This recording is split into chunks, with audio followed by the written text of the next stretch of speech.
Okay, I'm trying out something new here.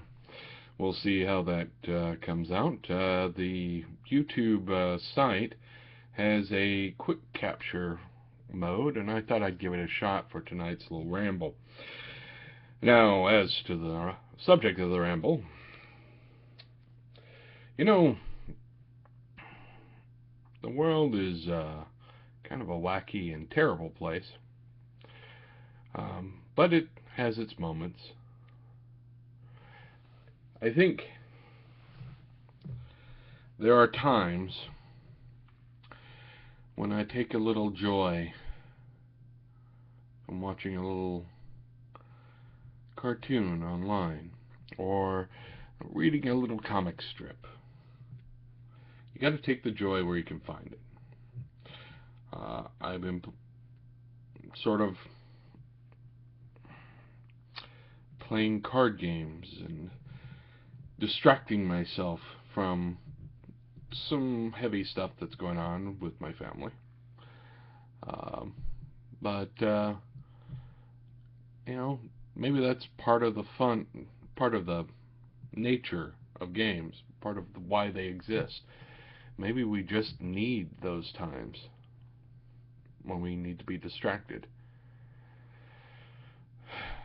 I don't know. It's a thought, though. Maybe there is an almost evolutionary need to be distracted from the stress of existence. Our ancestors had plenty to be afraid of. That's kind of stressful.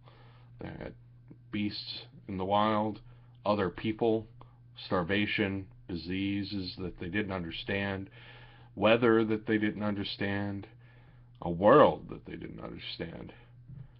So of course they started doing things to make it less terrible.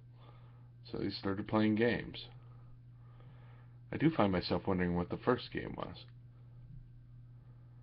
That would be an interesting thing to find out. Anyway, I've been doing some writing, still working on the story. It's a little hard to get it going, but I'm getting there. I've been writing a fight scene, and fight scenes are fun to write for me, and I don't know why, but I've always sort of enjoyed them. I think it's something to do with the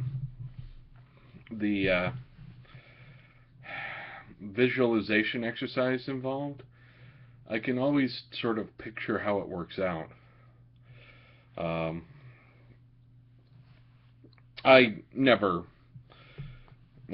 Never's not the right word. In my early days of gaming, I was never much of a miniature gamer. It wasn't until much later that I started playing with miniatures. The concept that they use these days is called theater of the mind, where you describe everything. And that's sort of what D&D was for me in a long time. And a lot of the games that I strayed towards and leaned towards seem to be more suited for theater of the mind style than with miniatures. And part of that is picturing it as the movie in your head. How does it look in your head? And, well, I think that writing a fight scene is sort of picturing that movie in your head and describing it as best you can with a language that is specific to a physical sort of storytelling.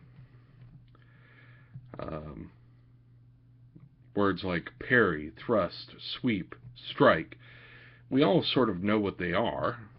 We have a conception of them. Anyone who's seen the classic Bugs Bunny and Daffy Duck cartoon knows that routine. But beyond that, if I say that someone sweeps at neck level, you know what that means. Sweeps their blade across the neck, that means they're trying to chop the guy's head off. A backstroke, a leg sweep.